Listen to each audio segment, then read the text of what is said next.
Menkyu. Introdução à Economia. Capítulo 26. Poupança, investimento e sistema financeiro. Imagine que você tenha acabado de se formar na faculdade, em economia, é claro, e decida iniciar seu próprio negócio, uma empresa de previsões econômicas. Antes de ganhar qualquer dinheiro vendendo suas previsões, você precisa incorrer em custos substanciais para montar a empresa.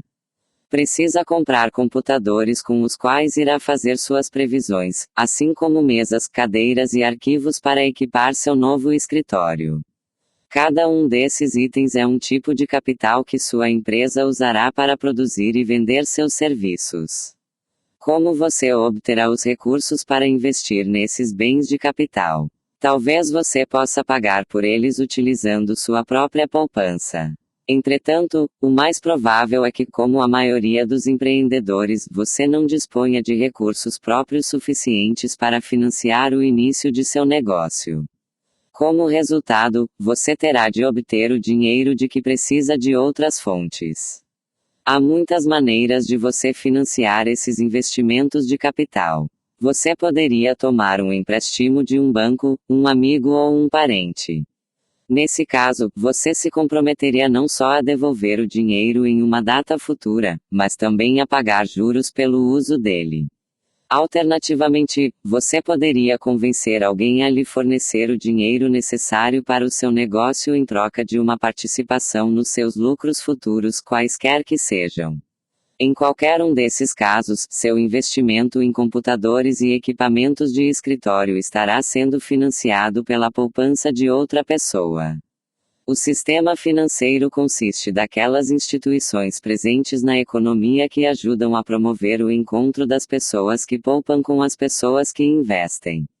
Como vimos no capítulo anterior, poupança e investimentos são elementos-chave do crescimento econômico de longo prazo. Quando um país poupa uma grande parte de seu PIB, há mais recursos disponíveis para investimento em capital, e uma maior quantidade de capital aumenta a produtividade e o padrão de vida de um país. Mas o capítulo anterior não explicou como a economia coordena poupança e investimento. Em um dado momento qualquer, há pessoas que querem poupar uma parte de sua renda para uso no futuro e há outras que querem tomar empréstimos para financiar investimentos em novos negócios e o crescimento dos negócios existentes. O que reúne esses dois grupos de pessoas? O que garante que a oferta de fundos daqueles que querem poupar seja igual à demanda por fundos daqueles que querem investir. Este capítulo examina o funcionamento do sistema financeiro. Primeiro, discutiremos a grande variedade de instituições que compõem o sistema financeiro dos Estados Unidos. Segundo, discutiremos a relação entre o sistema financeiro e algumas variáveis macroeconômicas fundamentais, principalmente poupança e investimento. Terceiro, desenvolveremos um modelo de oferta e demanda de fundos nos mercados financeiros. No modelo, a taxa de juros é o preço que se ajusta para equilibrar oferta e demanda. O modelo mostra como diversas políticas governamentais afetam a taxa de juros e, portanto, a alocação dos recursos escassos da sociedade. Sistema financeiro, o grupo de instituições da economia que ajuda a promover o encontro da poupança de uma pessoa com o investimento de outra pessoa. Instituições financeiras na economia dos Estados Unidos. No nível mais amplo, o sistema financeiro move os recursos escassos da economia dos poupadores, as pessoas que gastam menos do que ganham, para os tomadores, as pessoas que gastam mais do que ganham. Os poupadores poupam por várias razões: para financiar o estudo dos filhos até a universidade daqui a alguns anos ou para ter uma aposentadoria confortável daqui a algumas décadas. De forma similar, os tomadores também tomam empréstimos por várias razões: para comprar uma casa onde morar ou para iniciar um negócio. Os poupadores ofertam seu dinheiro ao sistema financeiro com a expectativa de recebê-lo de volta com juros em uma data futura. Os tomadores demandam dinheiro do sistema financeiro conscientes de que terão de devolvê-lo com juros em uma data futura. O sistema financeiro se compõe de diversas instituições financeiras que ajudam a coordenar poupadores e tomadores.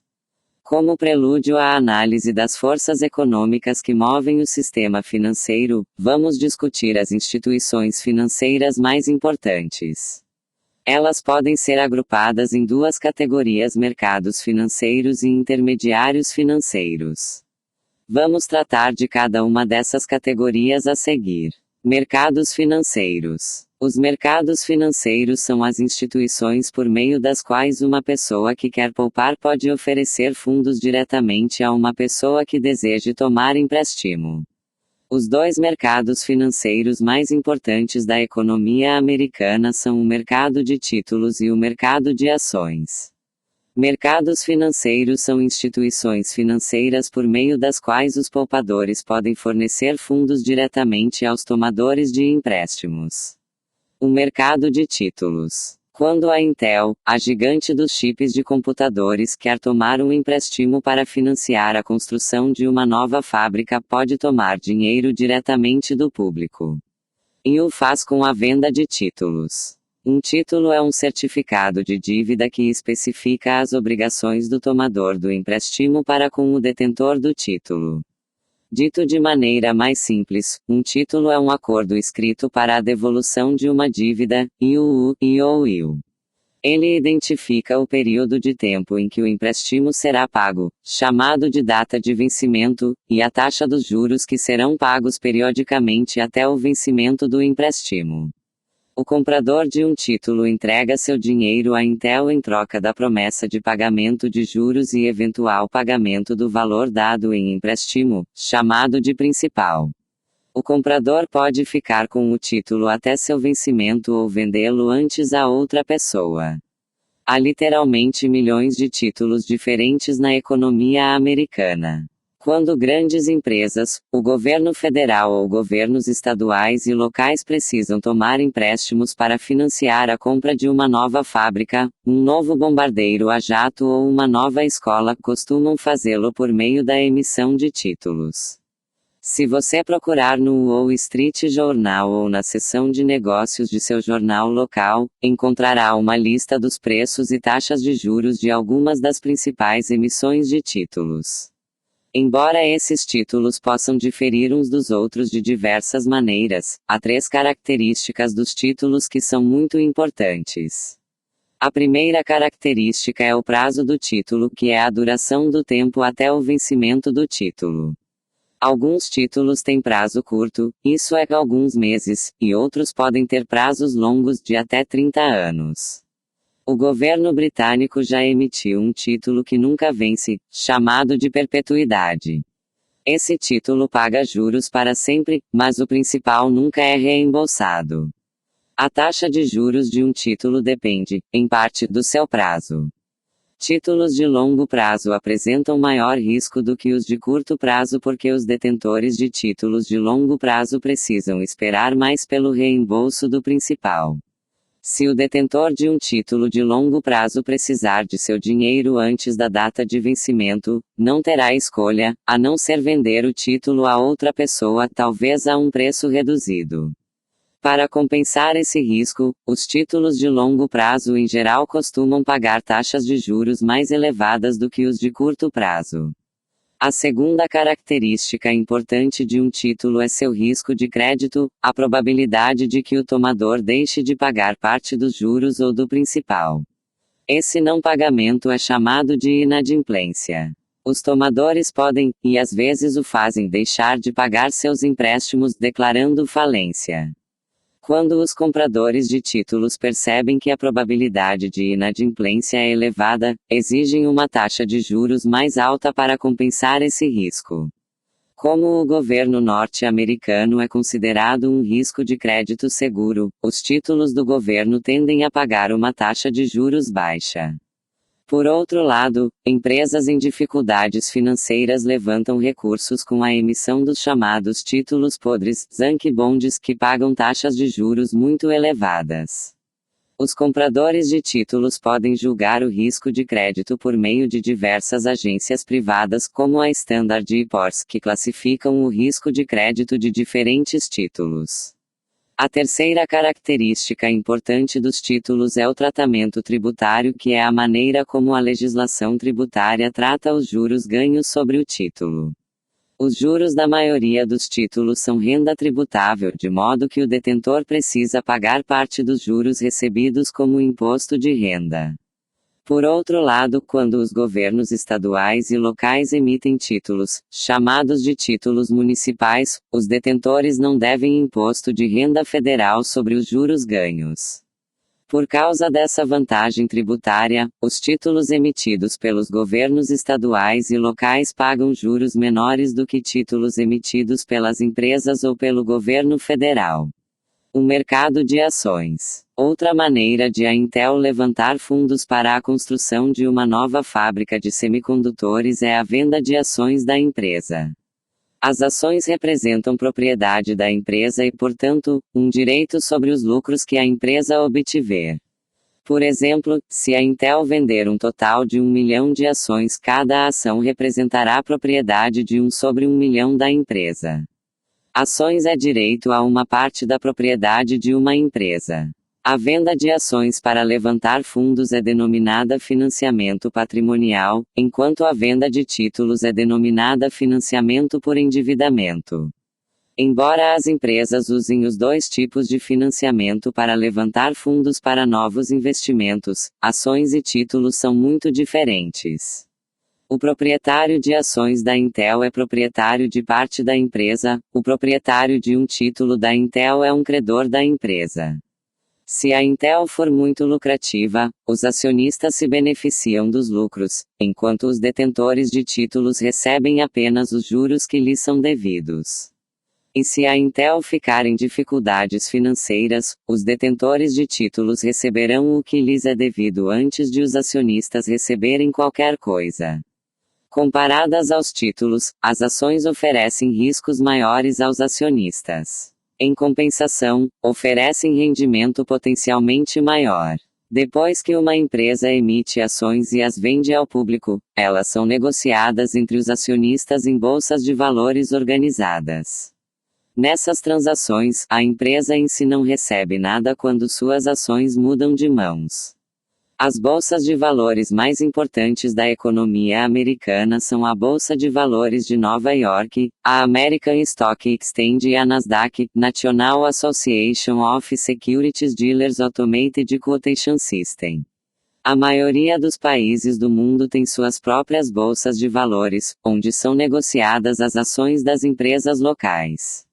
Os preços a que as ações são negociadas nas bolsas de valores são determinados pela oferta e demanda das ações de cada empresa. Como uma ação representa a propriedade de uma empresa, a demanda por uma ação, e portanto, seu preço, reflete a percepção das pessoas sobre a lucratividade futura da empresa. Quando as pessoas estão otimistas acerca do futuro de uma empresa, aumenta a demanda pelas ações da empresa em questão e, portanto, o seu preço. Por outro lado, quando as pessoas esperam que uma empresa tenha lucros baixos, ou até mesmo prejuízo, o preço da ação cai. Há disponíveis diversos índices de ações para monitorar o nível geral dos preços das ações. Um índice de ações é calculado como a média de um grupo de preços de ações. O índice de ações mais famoso é o Dow Jones Industrial Average, que vem sendo calculado regularmente desde 1896. Ele hoje se baseia nos preços das ações das 30 principais empresas americanas, como a General Motors, a General Electric, a Microsoft, a Coca-Cola, a AT&T e a IBM. Outro índice de ações bem conhecido é o Standard & Poor's 500, baseado nos preços das ações das 500 principais empresas americanas. Como os preços das ações refletem a lucratividade esperada, esses índices de ações são observados atentamente como possíveis indicadores das condições econômicas futuras. Intermediários financeiros. Os intermediários financeiros são instituições financeiras por meio das quais os poupadores podem indiretamente ofertar fundos aos tomadores de empréstimos. A palavra intermediário reflete o papel dessas instituições que se situam entre os poupadores e os tomadores. Aqui trataremos de dois dos mais importantes intermediários financeiros, os bancos e os fundos mútuos. Intermediários financeiros, instituições financeiras por meio das quais os poupadores podem indiretamente ofertar fundos aos tomadores de empréstimos. Bancos. Se o proprietário de uma pequena mercearia quiser financiar a expansão de seu negócio, provavelmente adotará uma estratégia bem diferente da utilizada pela Intel. Ao contrário da Intel, o dono da pequena mercearia terá dificuldade para levantar fundos nos mercados de títulos e de ações. Muitos compradores de ações e títulos preferem comprar aqueles emitidos por empresas maiores e mais conhecidas. O dono da pequena mercearia, portanto, provavelmente financiará a expansão de seu negócio por meio de um empréstimo tomado em um banco. Os bancos são os intermediários financeiros com os quais as pessoas estão mais familiarizadas. Um dos principais negócios dos bancos é receber depósitos das pessoas que querem poupar e usar esses depósitos para conceder empréstimos a pessoas que os desejem. Os bancos pagam aos depositantes um juro sobre seus depósitos e cobram dos tomadores um juro ligeiramente superior. A diferença entre essas taxas de juros cobre os custos bancários e rende um lucro para os proprietários dos bancos. Saiba mais sobre como ler as tabelas com as cotações de ações nos jornais. A maioria dos jornais diários inclui tabelas de ações que contêm informações sobre os negócios recentes realizados com as ações de milhares de empresas. Apresentamos, a seguir, o tipo de informação normalmente encontrado nessas tabelas. Preço. A informação mais importante a respeito de uma ação é seu preço. Os jornais, em geral, apresentam diversos preços. O último preço, ou preço de fechamento, é o preço da última transação realizada antes do fechamento da bolsa no dia anterior. Muitos jornais também publicam os preços máximo e mínimo do último dia de negócios e, algumas vezes, do último ano também. Volume. A maioria dos jornais apresenta o número de ações vendido durante o último dia de negócios. Esse valor é chamado de volume diário. Dividendo. As empresas pagam parte de seus lucros aos acionistas. Esse montante é chamado dividendo. Os lucros que não são pagos são chamados de lucros retidos e são usados pela empresa para investimentos adicionais. Os jornais frequentemente publicam os dividendos pagos por ação no ano anterior. E às vezes publicam o rendimento do dividendo, que é o dividendo expresso como percentual do preço da ação. Índice preço-lucro. Os ganhos, ou lucros de uma empresa são a receita que ela obtém da venda de seus produtos menos seus custos de produção, tais como medidos por seus contadores. O lucro por ação é o lucro total da empresa dividido pelo número de ações em circulação. As empresas usam parte de seus lucros para distribuir dividendos aos acionistas, o restante é mantido pela empresa para fazer novos investimentos. O índice preço-lucro, frequentemente denominado P sobre L, é o preço das ações de uma empresa dividido pelo lucro por ação do ano anterior. Historicamente, o índice preço-lucro típico é de aproximadamente 15. Um P sobre L alto indica que a ação da empresa é cara em face de seus lucros recentes. Isso pode significar que as pessoas esperam que o lucro aumente no futuro ou que a ação está sobrevalorizada. Pelo mesmo raciocínio, um P sobre L baixo significa que as ações da empresa estão baratas em face de seus lucros recentes. Isso pode indicar que as pessoas esperam que os lucros caiam ou que a ação está subvalorizada. Porque os jornais noticiam esses dados todos os dias. Muitas pessoas que investem sua poupança em ações acompanham esses números de perto para decidir quais ações comprar e vender. Por outro lado, outros acionistas usam uma estratégia de comprar e manter ações. Eles compram as ações de empresas bem administradas e as mantêm por longos períodos, sem reagir às flutuações diárias publicadas nos jornais. Além de serem intermediários financeiros, os bancos desempenham um outro papel importante na economia. Eles facilitam a compra de bens e serviços, permitindo que as pessoas assinem cheques contra seus depósitos. Em outras palavras, os bancos ajudam a criar um ativo especial que as pessoas podem usar como meio de troca. Um meio de troca é um item que as pessoas podem facilmente usar para realizar transações. O papel dos bancos em prover um meio de troca os distingue de muitas outras instituições financeiras. Ações e títulos, assim como os depósitos bancários, são uma possível reserva de valor para a riqueza que as pessoas acumularam com sua poupança, mas o acesso a essa riqueza não é tão fácil, barato e imediato como a assinatura de um cheque. Por enquanto, ignoraremos esse segundo papel dos bancos, mas retornaremos a ele quando discutirmos o sistema monetário, mais adiante neste livro. Fundos mútuos. O fundo mútuo é um intermediário financeiro de importância crescente nos Estados Unidos.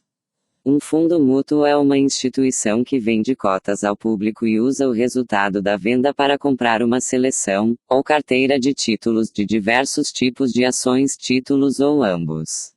O cotista do fundo mútuo aceita todos os riscos e retornos associados à carteira de títulos. Se o valor da carteira de títulos aumentar, o cotista tem ganhos; se o valor da carteira de títulos cair, o cotista perde. Fundo mútuo é a instituição que vende cotas ao público e usa o resultado das vendas para comprar uma carteira de ações e títulos. A vantagem inicial dos fundos mútuos é o fato de que eles permitem que pessoas com pequenas quantias de dinheiro diversifiquem suas aplicações. Os compradores de ações e títulos devem dar ouvidos ao ditado: não ponha todos os seus ovos em uma só cesta. Como o valor de qualquer ação ou título está atrelado ao resultado de uma empresa específica, possuir um só tipo de ação ou título é algo muito arriscado. Por outro lado, as pessoas que têm uma carteira diversificada de ações e títulos enfrentam menor risco porque tem pouco em jogo em cada empresa. Os fundos mútuos facilitam essa diversificação. Com apenas poucas centenas de dólares, uma pessoa pode comprar cotas de um fundo mútuo e, indiretamente, tornar-se coproprietária ou credora de centenas de grandes empresas. Por esse serviço, a empresa operadora do fundo mútuo cobra dos cotistas uma taxa, geralmente entre 0,5% e 2,0% dos ativos por ano. Uma segunda vantagem dos fundos mútuos é o fato de que eles dão a pessoas comuns acesso às habilidades de administradores financeiros profissionais. Os administradores da maioria dos fundos mútuos prestam muita atenção ao desenvolvimento e às perspectivas das empresas das quais compram ações. Esses administradores compram ações das empresas que, em sua opinião, terão um futuro lucrativo e vendem as das empresas que eles acreditam apresentar perspectivas menos promissoras. Argumenta-se que essa administração profissional é capaz de aumentar o retorno que os cotistas de fundos mútuos obtêm em suas aplicações. Entretanto, os economistas financeiros frequentemente se mostram céticos em relação a esse segundo argumento. Com milhares de administradores dando tanta atenção às perspectivas de cada empresa, o preço das ações costuma ser um bom reflexo do verdadeiro valor da empresa. Como resultado, é difícil ganhar do mercado comprando ações boas e vendendo as ruins. De fato, os fundos mútuos denominados fundos de índice que compram todas as ações de um determinado índice de ações têm, em média, desempenho um pouco superior ao dos fundos mútuos que utilizam a administração ativa realizada por um administrador profissional. A explicação do desempenho superior dos fundos de índice é que eles mantêm os custos baixos por comprar e vender muito raramente e por não ter de pagar os salários dos administradores financeiros profissionais. Notícias. Finanças na China. A importância dos mercados financeiros livres fica mais clara quando um país não os tem. Deslocamento abrupto da economia chinesa enquanto os empreendedores cortejam os investidores.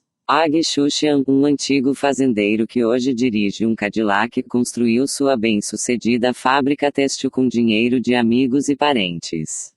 Na qualidade de empreendedor privado, ele jamais poderia vender ações no estatizado mercado de ações do país. Mas agora ele pode, numa reviravolta que sinaliza que a economia chinesa está pronta para mudar radicalmente.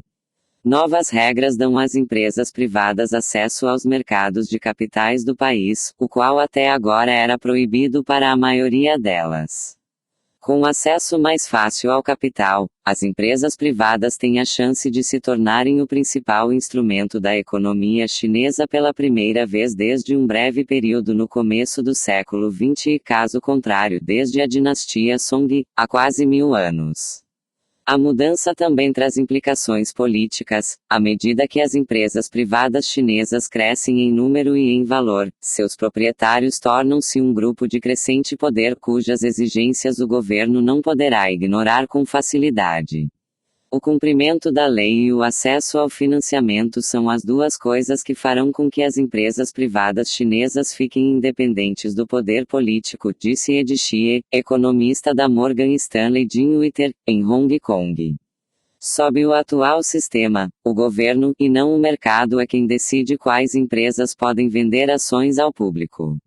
Esse sistema dá o poder de decisão sobre quais empresas podem receber investimentos aos burocratas do Partido Comunista local que estão mais preocupados em ajudar as empresas estatais de suas províncias a sobreviver. O sistema também encoraja a corrupção e abarrota o mercado com empresas estatais de baixa qualidade que, em circunstâncias diferentes, jamais conseguiriam colocar suas ações no mercado. Juntando tudo, a economia norte-americana contém uma grande variedade de instituições financeiras. Além do mercado de títulos, do mercado de ações, dos bancos e dos fundos mútuos, também há fundos de pensão, cooperativas de crédito, empresas de seguros e até agiotas locais. Essas instituições diferem umas das outras de muitas maneiras. Entretanto, ao analisar o papel macroeconômico do sistema financeiro, é mais importante ter em mente as semelhanças entre elas do que as diferenças. Essas instituições financeiras atendem a um mesmo objetivo: direcionar os recursos dos poupadores para as mãos dos tomadores de empréstimos. Poupança e investimento nas contas de renda nacionais. Eventos que ocorrem no sistema financeiro são fundamentais para entender os acontecimentos na economia. Como acabamos de ver, as instituições que compõem o sistema, isso é, o mercado de títulos, o mercado de ações, os bancos e os fundos mútuos, têm o papel de coordenar a poupança e o investimento da economia. E conforme vimos no capítulo anterior, a poupança e o investimento são determinantes importantes do crescimento a longo prazo do PIB e dos padrões de vida. Consequentemente, os macroeconomistas precisam entender como os mercados financeiros funcionam e como diferentes acontecimentos e políticas os afetam. Como ponto de partida para uma análise dos mercados financeiros, discutiremos nesta sessão as principais variáveis macroeconômicas que medem a atividade nesses mercados. A ênfase aqui não é no comportamento, mas na contabilidade. Contabilidade diz respeito à maneira como diferentes números são definidos e somados. Um contabilista pessoal pode ajudar uma pessoa a somar sua renda e suas despesas. Um contabilista da renda nacional faz o mesmo para a economia. As contas da renda nacional incluem, particularmente, o PIB e muitas estatísticas correlatas. As regras de contabilidade da renda nacional incluem diversas identidades importantes. Lembre-se de que uma identidade é uma equação que precisa ser verdadeira por causa da maneira como as suas variáveis são definidas. É útil ter as identidades em mente porque elas esclarecem como diferentes variáveis estão relacionadas entre si. Aqui, examinaremos algumas identidades contábeis que lançam luz sobre o papel macroeconômico dos mercados financeiros. Algumas identidades importantes: vimos que o Produto Interno Bruto (PIB) é tanto a renda total de uma economia quanto a despesa total em bens e serviços produzidos pela economia. O PIB, denotado por Y, se divide em 4 componentes de despesa: consumo, C, investimento, e compras do governo, G, e exportação líquida, EL. Escrevemos Y igual a C mais I mais G mais EL. Essa equação é uma identidade porque cada dólar de despesa que surge do lado esquerdo também aparece em um dos 4 componentes do lado direito. Por causa da maneira como cada uma das variáveis é definida e medida, essa equação deve sempre ser verdadeira. Neste capítulo, simplificaremos a análise, supondo que a economia analisada seja fechada. Uma economia fechada é uma economia que não interage com outras economias. Mais especificamente, uma economia fechada não se engaja no comércio internacional de bens e serviços e não toma nem concede empréstimos internacionais. É claro que as economias no mundo real são economias abertas, ou seja, elas interagem com outras economias em torno do mundo. Ainda assim, a suposição de uma economia fechada é uma simplificação útil com a qual podemos aprender algumas lições que se aplicam a todas as economias. Além disso, essa suposição aplica-se perfeitamente à economia mundial porque o comércio interplanetário ainda não é comum. Como uma economia fechada não está engajada no comércio internacional, as importações e as exportações são iguais a zero. Portanto, as exportações líquidas, EL também são zero. Nesse caso podemos escrever, Y igual a C mais I mais G. Essa equação afirma que o PIB é a soma do consumo, do investimento e das compras do governo. Cada unidade de produto vendida em uma economia fechada é consumida, investida ou comprada pelo governo. Para ver o que essa identidade pode nos dizer a respeito dos mercados financeiros, vamos subtrair C e G dos dois lados da equação. Obtemos, então, Y menos C menos G igual a I. O lado esquerdo da equação, Y menos C menos G, é o que resta da renda total da economia após o pagamento das despesas de consumo e das compras do governo. Essa quantia é chamada de poupança nacional, ou simplesmente poupança, e é denotada por S. Substituindo S por Y menos C menos S, podemos escrever a equação final como S igual a I. Essa equação afirma que a poupança é igual ao investimento. Poupança nacional. Poupança é o que resta da renda total da economia após o pagamento das despesas de consumo e das compras do governo. Para entender o significado da poupança nacional, é útil manipular um pouco mais a sua definição. Seja a quantia que o governo recolhe das famílias sob a forma de impostos menos a quantia que restitui a elas sob a forma de pagamentos de transferência como Seguridade Social e Bem-Estar Social. Então podemos representar a poupança nacional de duas maneiras, S igual a Y menos C menos G. Ou S igual a Y menos T menos C, mais T menos G. Essas equações são iguais porque os dois T da segunda equação cancelam-se mutuamente, mas cada uma delas revela uma maneira diferente de pensar sobre a poupança nacional. Em particular, a segunda equação separa a poupança nacional em duas partes: poupança privada, Y menos T menos C, e poupança pública T menos G. Vamos considerar cada uma dessas duas partes. Poupança privada é o montante da renda que fica com as famílias após o pagamento de seus impostos e de suas despesas de consumo. Mais especificamente, como as famílias recebem renda Y, pagam impostos T e gastam C em consumo, a poupança privada é Y menos T menos C. A poupança pública é o montante da receita tributária que fica com o governo após o pagamento de suas despesas. O governo recebe T em impostos e gasta G em bens e serviços. Se T for maior do que G, o governo obtém um superávit orçamentário porque recebe mais dinheiro do que gasta. Esse excedente de T menos G representa a poupança pública. Se o governo gasta mais do que arrecada, então G é maior do que T. Nesse caso, o governo tem um déficit orçamentário, e a poupança pública T menos G é um número negativo. Poupança privada é a renda que fica com as famílias após o pagamento de impostos e de suas despesas de consumo. Poupança pública a receita tributária que fica com o governo após o pagamento de suas despesas. Superávit orçamentário é o excesso de arrecadação tributária em relação às despesas do governo. Déficit orçamentário é a arrecadação tributária menor que as despesas do governo. Vamos agora considerar como essas identidades contábeis estão relacionadas com os mercados financeiros. A equação S igual a I revela um fato importante para a economia como um todo: a poupança deve ser igual ao investimento.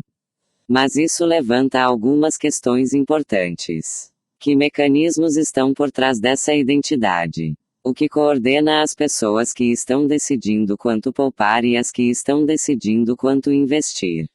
A resposta é: o sistema financeiro. O mercado de títulos, o mercado de ações, os bancos, os fundos mútuos e os demais mercados e intermediários financeiros se colocam entre os dois lados da equação S igual a I. Eles se apropriam da poupança nacional e a direcionam ao investimento nacional. O significado da poupança e do investimento. Às vezes, os termos poupança e investimento podem causar confusão. A maioria das pessoas utiliza esses termos de maneira casual e até intercambiável.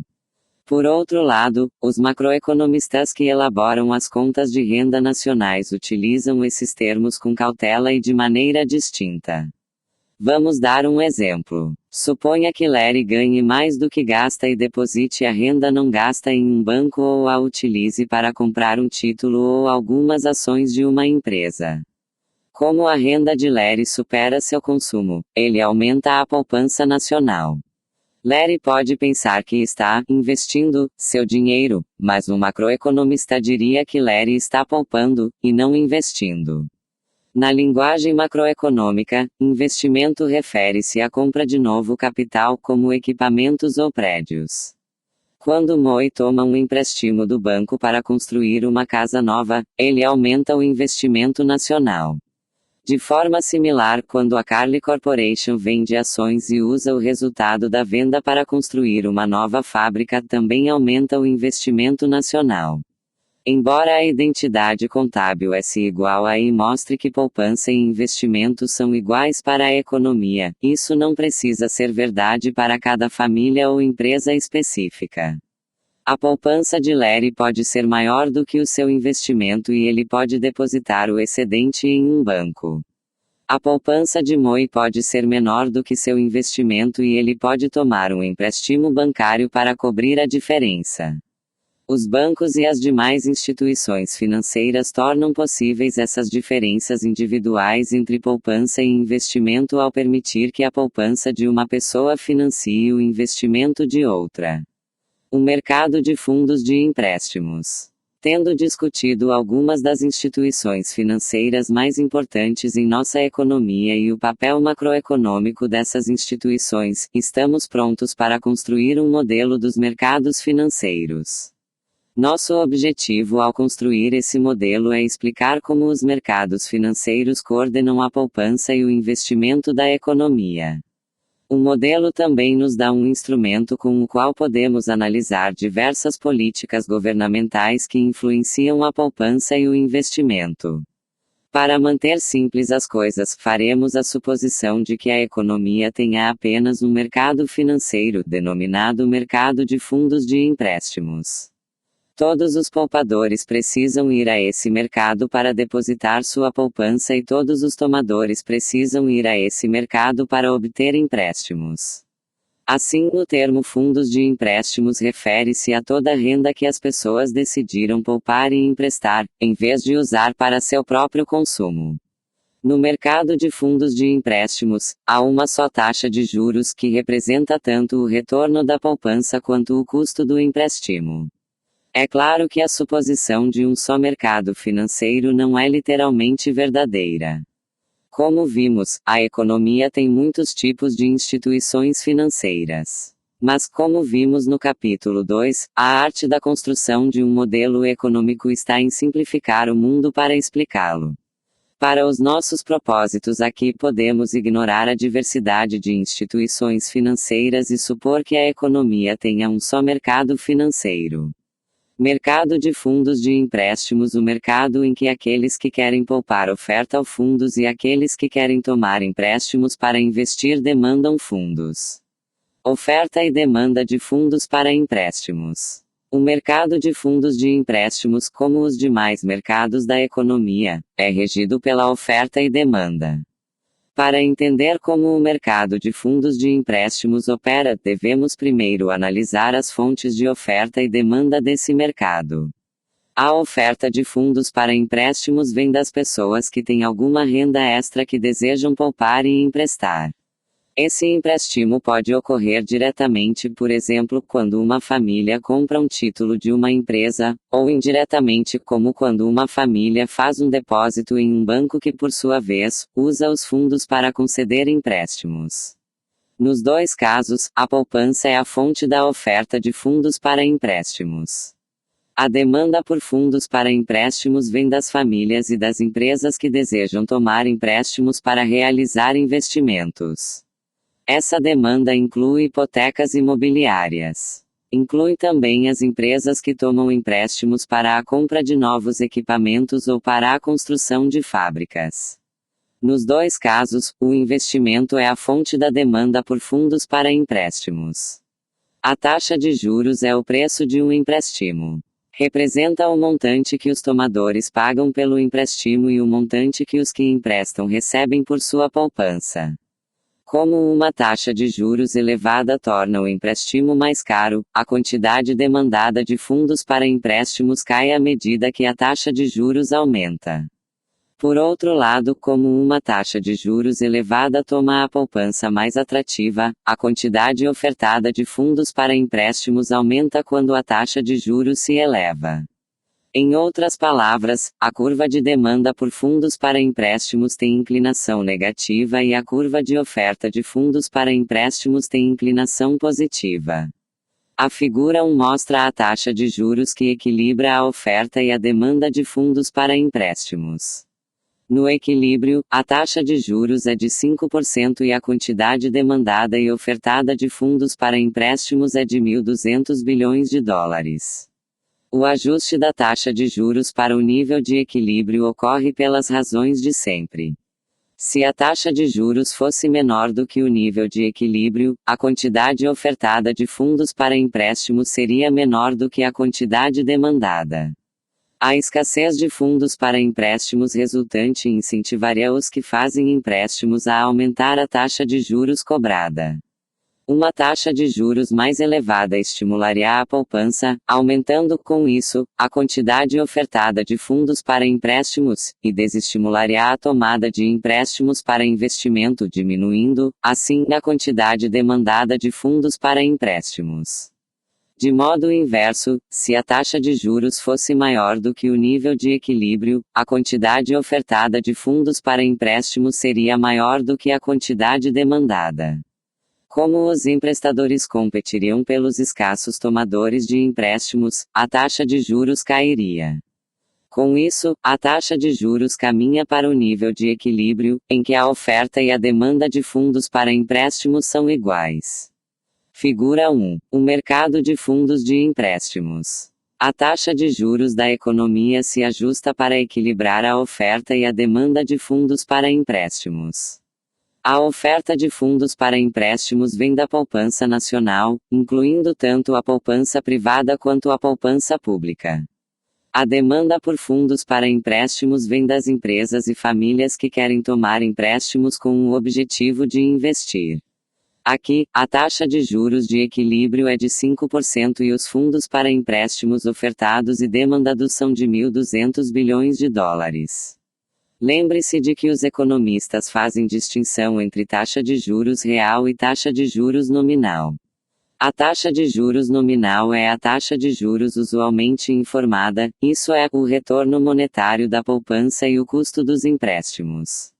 A taxa de juros real é a taxa de juros nominal corrigida pela inflação, ela é igual à taxa de juros nominal menos a taxa de inflação. Como a inflação corrói o valor do dinheiro ao longo do tempo, a taxa de juros real reflete, de forma mais acurada, o retorno real da poupança e o custo real dos empréstimos. Portanto, a oferta e a demanda de fundos para empréstimos dependem da taxa de juros real, em vez da taxa nominal, e o equilíbrio da figura 1 deveria ser interpretado como a determinação da taxa de juros real da economia. No resto do capítulo, ao se deparar com o termo taxa de juros, lembre-se de que estamos falando da taxa de juros real. Esse modelo de oferta e demanda de fundos para empréstimos mostra que os mercados financeiros funcionam como os demais mercados da economia. No mercado de leite, por exemplo, o preço do leite se ajusta de maneira tal que a quantidade ofertada de leite seja igual à quantidade demandada. Dessa forma, a mão invisível coordena o comportamento dos produtores e dos consumidores de leite. Uma vez que compreendamos que a poupança representa a oferta de fundos para empréstimos e que o investimento representa a demanda, podemos ver como a mão invisível coordena a poupança e o investimento. Quando a taxa de juros se ajusta para equilibrar oferta e demanda no mercado de fundos de empréstimos, ela coordena o comportamento das pessoas que querem poupar, os ofertantes de fundos para empréstimos, e das pessoas que querem investir, os demandantes de fundos para empréstimos. Podemos agora usar essa análise do mercado de fundos de empréstimos para examinar diversas políticas governamentais que afetam a poupança e o investimento da economia. Como este é um modelo de oferta e demanda em um mercado específico, analisamos qualquer política usando os 3 passos discutidos no capítulo 4. Primeiro, decidimos se a política desloca a curva de oferta ou a curva de demanda. Segundo, determinamos a direção do deslocamento. Terceiro, usamos o diagrama de oferta e demanda para ver como o equilíbrio muda. Política 1: Incentivos à poupança. As famílias norte-americanas poupam uma parte menor de suas rendas do que as famílias em muitos outros países como o Japão e a Alemanha. Embora as razões para essas diferenças internacionais não sejam claras, muitos formuladores de políticas públicas norte-americanos veem o baixo nível de poupança dos Estados Unidos como um grande problema.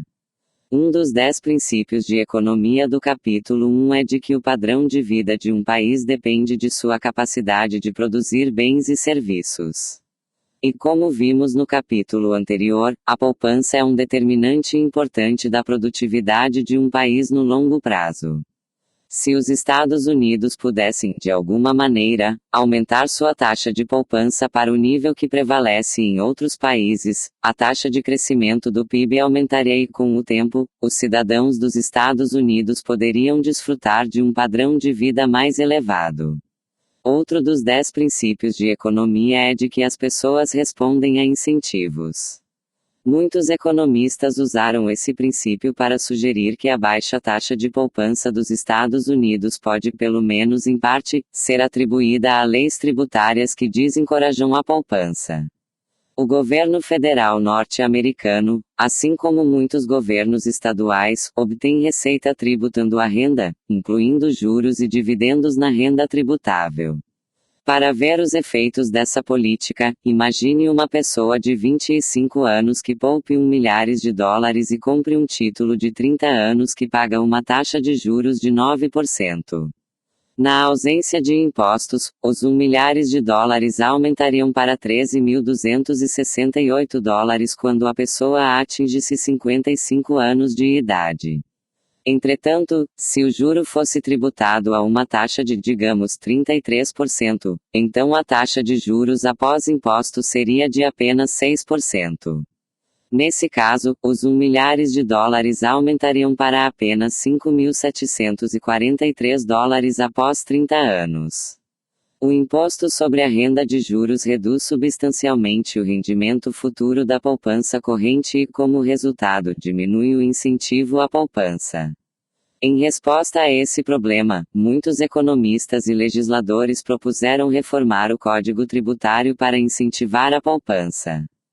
Em 1995, por exemplo, quando o deputado Bill Arter, do Texas, assumiu a presidência da poderosa House Ways and Means Committee, Comissão Parlamentar de Recursos e Meios, isso é, recursos e meios do Legislativo para aumentar a receita pública, ele propôs substituir o atual imposto sobre a renda por um imposto sobre o consumo. Nos termos de um imposto sobre o consumo, a renda poupada não é tributada até que seja gasta. Essencialmente, um imposto sobre o consumo é como o imposto sobre vendas que muitos estados atualmente usam para arrecadar receitas. Uma proposta mais modesta é a de expandir o número de contas qualificadas como contas especiais, tal como as contas individuais de aposentadoria, que permitem que as pessoas protejam parte de sua poupança da tributação. Vamos considerar o efeito de um incentivo à poupança como este sobre o mercado de fundos de empréstimos, como ilustra a figura 2. Em primeiro lugar, qual curva seria afetada por essa política? Como a mudança tributária alteraria o incentivo para que as famílias poupem para qualquer taxa de juros dada, ela afetaria a quantidade ofertada de fundos para empréstimos a cada taxa de juros. Portanto, a curva de oferta de fundos para empréstimos se deslocaria. A curva de demanda por fundos para empréstimos se manteria inalterada porque a mudança tributária não afetaria diretamente o montante que os tomadores de empréstimo desejariam emprestar, a qualquer taxa de juros. Em segundo lugar, em qual direção a curva de oferta se deslocaria? Como a poupança seria menos tributada em relação às condições da legislação atual, as famílias aumentariam sua poupança, consumindo uma fração menor de suas rendas. As famílias usariam essa poupança adicional para aumentar seus depósitos nos bancos ou comprar mais títulos. A oferta de fundos para empréstimos aumentaria e a curva de oferta se deslocaria para a direita, de 0 para 0,2, como mostra a figura 2. Finalmente podemos comparar o equilíbrio antigo e o novo. Na figura, a maior oferta de fundos para empréstimos reduz a taxa de juros de 5% para 4%. A menor taxa de juros aumenta a quantidade demandada de fundos para empréstimos de 1.200 bilhões de dólares para 1.600 bilhões de dólares. Ou seja, o deslocamento na curva de oferta move o equilíbrio de mercado ao longo da curva de demanda. Com o menor custo dos empréstimos, as famílias e empresas ficam motivadas a tomar mais empréstimos para financiar maiores investimentos. Portanto, se uma mudança tributária incentivasse uma maior poupança, o resultado seria uma menor taxa de juros e um maior investimento. Figura 2. Um aumento na oferta de fundos para empréstimos. Uma mudança na legislação tributária para incentivar os norte-americanos a poupar mais deslocaria a curva de oferta de fundos para empréstimos para a direita, de O1 para O2. Como resultado, a taxa de juros de equilíbrio cairia, e a taxa de juros menor estimularia o investimento. Aqui, a taxa de juros de equilíbrio cai de 5% para 4%, e a quantidade de equilíbrio de fundos para empréstimos poupados e investidos aumenta de 1.200 bilhões de dólares para 1.600 bilhões de dólares. Embora essa análise dos efeitos de uma maior poupança seja aceita de maneira generalizada entre os economistas, há menos consenso quanto aos tipos de mudanças tributárias que deveriam ser feitas. Muitos economistas apoiam uma mudança tributária com o propósito de aumentar a poupança, a fim de estimular o investimento e o crescimento. Mas outros são céticos e duvidam que essas mudanças tributárias possam ter grande efeito sobre a poupança nacional. Esses céticos também questionam a equidade das mudanças propostas. Eles argumentam que, em muitos casos, os benefícios das mudanças iriam principalmente para os ricos, que são os que menos precisam de um alívio tributário. Política 2. Incentivos ao investimento. Suponha que o Congresso aprove uma mudança tributária que tenha por objetivo tornar o investimento mais atraente. Essencialmente, é isso que o Congresso faz quando cria um crédito tributário para investimento, como acontece de tempos em tempos. Um crédito tributário para investimento concede uma vantagem tributária a qualquer empresa que construa uma nova fábrica ou compre um novo equipamento. Vamos considerar os efeitos de tal mudança tributária sobre o mercado de fundos de empréstimos, como ilustra a figura 3. Primeiro, a lei afetaria a oferta ou a demanda. Como o crédito tributário recompensaria as empresas que tomam empréstimos e investem em novo capital, isso alteraria o investimento para qualquer taxa de juros dada e, portanto, mudaria a demanda por fundos para empréstimos. Por outro lado, como o crédito tributário não afetaria o montante que as famílias poupam para qualquer taxa de juros dada, ele não alteraria a oferta de fundos para empréstimos. Segundo, em qual direção a curva de demanda se deslocaria? Como as empresas teriam um incentivo para aumentar o investimento a qualquer taxa de juros, a quantidade demandada de fundos para empréstimos seria maior para qualquer taxa de juros dada. Portanto, a curva de demanda por fundos para empréstimos se moveria para a direita, como mostra o deslocamento de D1 para D2 na figura. Terceiro, vamos examinar como o equilíbrio mudaria. Na figura 3, a maior demanda por fundos para empréstimos eleva a taxa de juros de 5% para 6%, e a maior taxa de juros, por sua vez, eleva a quantidade ofertada de fundos para empréstimos de 1.200 bilhões de dólares para 1.400 bilhões de dólares, à medida que as famílias respondem aumentando o montante que poupa. Essa mudança no comportamento das famílias é representada, aqui, como um movimento ao longo da curva de oferta. Portanto, se uma mudança na legislação tributária incentivasse um maior investimento, o resultado seria uma taxa de juros mais elevada e maior poupança. Figura 3. Um aumento na demanda por fundos para empréstimos. Se a aprovação de um crédito tributário para investimento incentivasse as empresas a investir mais, a demanda por fundos para empréstimos aumentaria. Como resultado, a taxa de juros de equilíbrio aumentaria e a taxa de juros mais elevada estimularia a poupança. Aqui, quando a curva de demanda desloca-se de D1 para D2, a taxa de juros de equilíbrio aumenta de 5% para 6% e a quantidade de equilíbrio de fundos para empréstimos poupados e investidos aumenta de 1.200 bilhões de dólares para 1.400 bilhões de dólares. Política 3. Déficits e superávites orçamentários do governo. Um assunto constante do debate político é a situação do orçamento governamental. Lembre-se de que um déficit orçamentário ocorre quando o governo gasta mais do que arrecada em impostos. O governo financia seus déficits orçamentários tomando empréstimos no mercado de títulos, e o acúmulo de empréstimos do governo é chamado de dívida pública. Um superávit orçamentário que se dá quando a receita tributária do governo é maior do que suas despesas pode ser usado para pagar parte dessa dívida pública. Se a despesa do governo for exatamente igual à sua arrecadação tributária, dizemos que o governo está com um orçamento equilibrado. Imagine que o governo comece com um orçamento equilibrado e então, por causa de um corte de impostos ou um aumento das despesas, passe a incorrer em um déficit orçamentário. Podemos analisar os efeitos do déficit orçamentário seguindo os 3 passos no mercado de fundos de empréstimos, como ilustra a figura 4.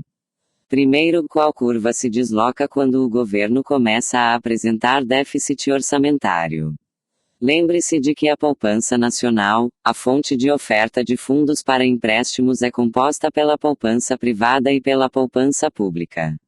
Uma alteração no equilíbrio orçamentário do governo representa uma alteração na poupança pública e, portanto, na oferta de fundos para empréstimos.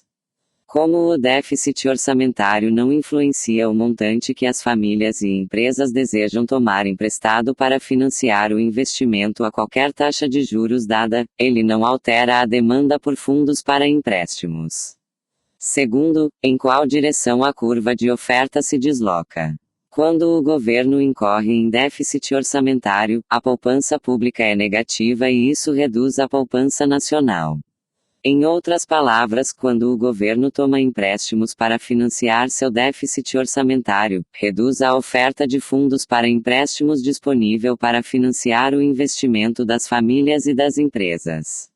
Portanto, um déficit orçamentário desloca a curva de oferta de fundos para empréstimos para a esquerda, de O1 para O2, como mostra a figura 4. Terceiro, podemos comparar o antigo equilíbrio com o novo. Na figura, quando o déficit orçamentário reduz a oferta de fundos para empréstimos, a taxa de juros aumenta de 5% para 6%. Essa taxa de juros mais elevada altera o comportamento das famílias e das empresas que participam do mercado de empréstimos. Mais especificamente, muitos demandantes de fundos para empréstimos são desestimulados pela taxa de juros mais elevada. Menos famílias compram casas novas e menos empresas optam por construir novas fábricas. A queda no investimento resultante da tomada de empréstimos pelo governo é chamada de deslocamento crowding out e é representada, na figura, por um movimento ao longo da curva de demanda de uma quantidade de 1.200 bilhões de dólares em fundos emprestáveis para 800 bilhões de dólares. Deslocamento é uma diminuição do investimento que resulta da tomada de empréstimos pelo governo. Ou seja, quando o governo toma empréstimos para financiar seu déficit orçamentário, desloca tomadores privados que estão tentando financiar investimentos. Figura 4. O efeito de um déficit orçamentário governamental. Quando o governo gasta mais do que arrecada em receita tributária, o déficit orçamentário resultante reduz a poupança nacional. A oferta de fundos para empréstimos diminui e a taxa de juros de equilíbrio aumenta. Assim, quando o governo toma empréstimos para financiar seu déficit orçamentário, desloca as famílias e empresas que, em outras condições, desejariam levantar empréstimos para financiar investimentos. Aqui, quando a oferta desloca-se de O1 para O2, a taxa de juros de equilíbrio aumenta de 5% para 6% e a quantidade de equilíbrio de fundos para empréstimos poupados e investidos cai de 1.200 bilhões de dólares para 800 bilhões de dólares. Portanto, a lição fundamental sobre os déficits orçamentários decorre diretamente de seus efeitos sobre a oferta e a demanda de fundos para empréstimos. Quando o governo reduz a poupança nacional por meio de um déficit orçamentário, a taxa de juros aumenta e o investimento diminui. Como o investimento é importante para o crescimento econômico de longo prazo, os déficits orçamentários do governo reduzem a taxa de crescimento da economia. Os superávites orçamentários do governo funcionam de maneira exatamente oposta aos déficits orçamentários. Quando o governo arrecada mais em impostos do que gasta, ele poupa a diferença, reduzindo parte da dívida pública. Esse superávit orçamentário, ou poupança pública, contribui para a poupança nacional. Assim, um superávit orçamentário aumenta a oferta de fundos para empréstimos, reduz a taxa de juros e estimula o investimento. Maior investimento, por sua vez, significa maior acumulação de capital e crescimento econômico mais rápido. Estudo de caso. A história da dívida pública dos Estados Unidos. Quão endividado está o governo norte-americano? A resposta a essa pergunta varia substancialmente com o passar do tempo. A figura 5 mostra a dívida do governo federal norte-americano expressa como uma porcentagem do PIB. Ela mostra que a dívida pública flutuou de 0 em 1836 a 107% do PIB em 1945. Em anos recentes, a dívida pública tem estado em torno de 35% do PIB. O comportamento da razão entre dívida e PIB é uma medida do que está acontecendo com as finanças do governo.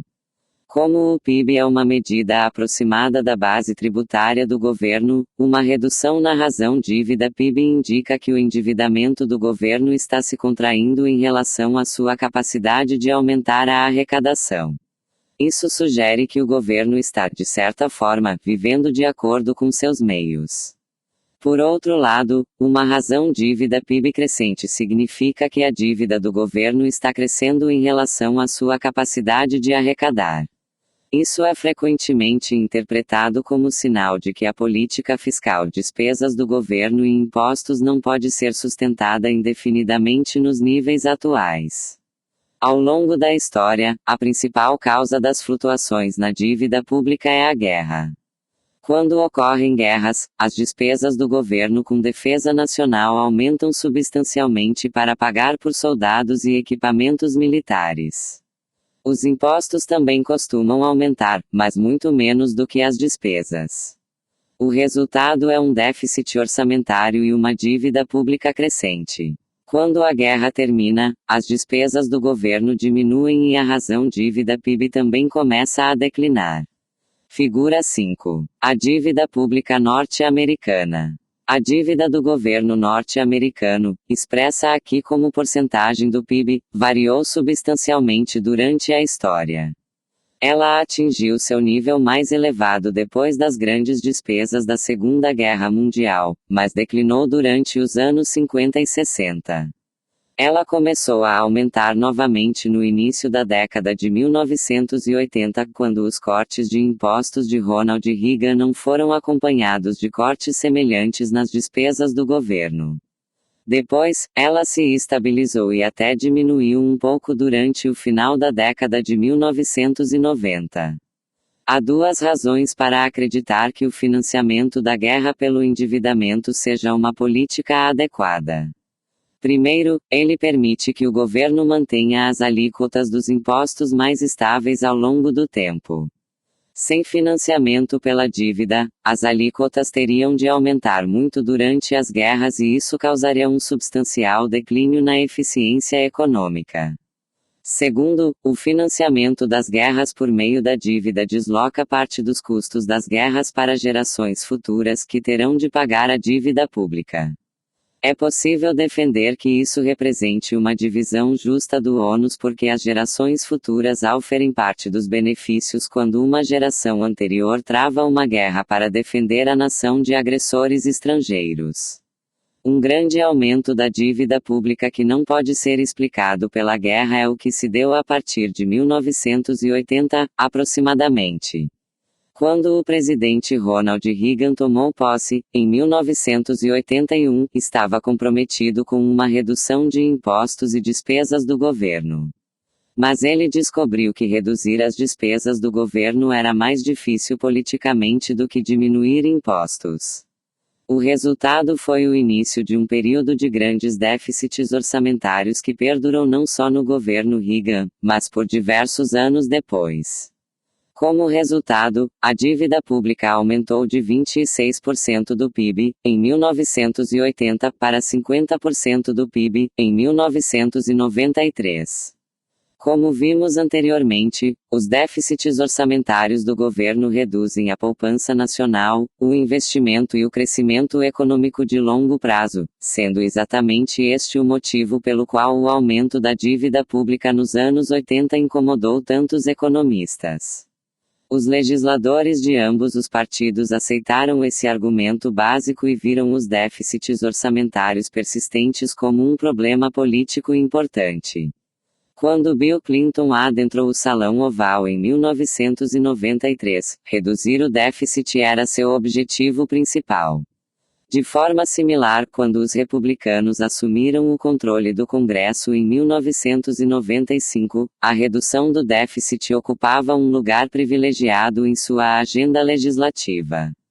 Ambos os esforços reduziram substancialmente o tamanho do déficit orçamentário do governo e, consequentemente, acabou surgindo um superávit. Como resultado, no final da década de 1990, a razão dívida PIB estava declinando novamente. A razão dívida PIB estabilizou-se durante os primeiros anos do governo de George W. Bush, enquanto o superávit orçamentário converteu-se em um pequeno déficit. Houve 3 razões para essa mudança. Primeiro, em 2001, o presidente Bush assinou a lei de corte de impostos que havia prometido durante a campanha. Segundo, a guerra contra o terrorismo que se seguiu aos ataques de 11 de setembro levou a um aumento dos gastos do governo. Terceiro, em 2001 a economia passou por uma recessão, uma redução da atividade econômica, uma situação que reduz automaticamente a arrecadação tributária e aumenta as despesas do governo. Ainda assim, em 2002, o Congressional Budget Office projetava que, sob as leis em vigor na época, a razão dívida PIB declinaria durante a década seguinte e atingiria 15% em 2012. Conclusão: não empreste a ninguém nem peça emprestado, aconselha Polônio a seu filho em Hamlet de Shakespeare. Se todos seguissem esse conselho, este capítulo teria sido desnecessário. Poucos economistas concordariam com Polônio.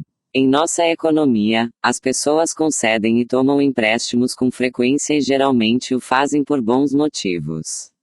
Algum dia você poderá tomar um empréstimo para iniciar seu próprio negócio ou comprar uma casa. E as pessoas podem lhe conceder um empréstimo na esperança de que os juros que você irá pagar as ajudem a desfrutar uma aposentadoria mais próspera. O sistema financeiro tem a função de coordenar essas atividades de concessão e tomada de empréstimos. De muitas maneiras, os mercados financeiros são como todos os demais mercados da economia. O preço dos fundos para empréstimos à taxa de juros é governado pelas forças de oferta e demanda como os outros preços da economia. E podemos analisar deslocamentos da oferta e da demanda nos mercados financeiros da mesma maneira como analisamos os de outros mercados. Um dos 10 princípios de economia introduzidos no capítulo 1 é de que os mercados costumam ser uma boa maneira de organizar a atividade econômica. Esse princípio se aplica também aos mercados financeiros. Quando os mercados financeiros equilibram a oferta e a demanda de fundos para empréstimos, ajudam a alocar os recursos escassos da economia da forma mais eficiente. De certo modo, contudo, os mercados financeiros são especiais. Os mercados financeiros, ao contrário da maioria dos outros mercados, desempenham a importante função de ligar o presente e o futuro. Os que ofertam fundos para empréstimos, os poupadores, o fazem porque querem converter parte de sua renda corrente em poder aquisitivo futuro. Os que demandam fundos para empréstimos, os tomadores de empréstimos, o fazem porque querem investir hoje para ter capital adicional no futuro para produzir bens e serviços. Portanto, o bom funcionamento dos mercados financeiros é importante não só para as gerações atuais, mas também para as futuras que herdarão muitos dos benefícios resultantes. Resumo: o sistema financeiro norte-americano é composto de muitos tipos de instituições financeiras, como o mercado de títulos, o mercado de ações, os bancos e os fundos mútuos. Todas essas instituições agem para direcionar os recursos das famílias que querem poupar parte de sua renda para as mãos das famílias e empresas que querem tomar empréstimos. As identidades contábeis da renda nacional revelam algumas relações importantes entre as variáveis macroeconômicas. Mais especificamente, em uma economia fechada, a poupança nacional deve ser igual ao investimento. As instituições financeiras são um mecanismo por meio do qual a economia une a poupança de uma pessoa com o investimento de outra. A taxa de juros é determinada pela oferta e demanda de fundos para empréstimos. A oferta de fundos para empréstimos vem das famílias que querem poupar parte de sua renda e emprestá-la. A demanda por fundos para empréstimos vem das famílias e empresas que querem tomar empréstimos para investir. Para analisar como qualquer política ou evento afeta a taxa de juros, é preciso analisar a maneira como afeta a oferta e a demanda de fundos para empréstimos.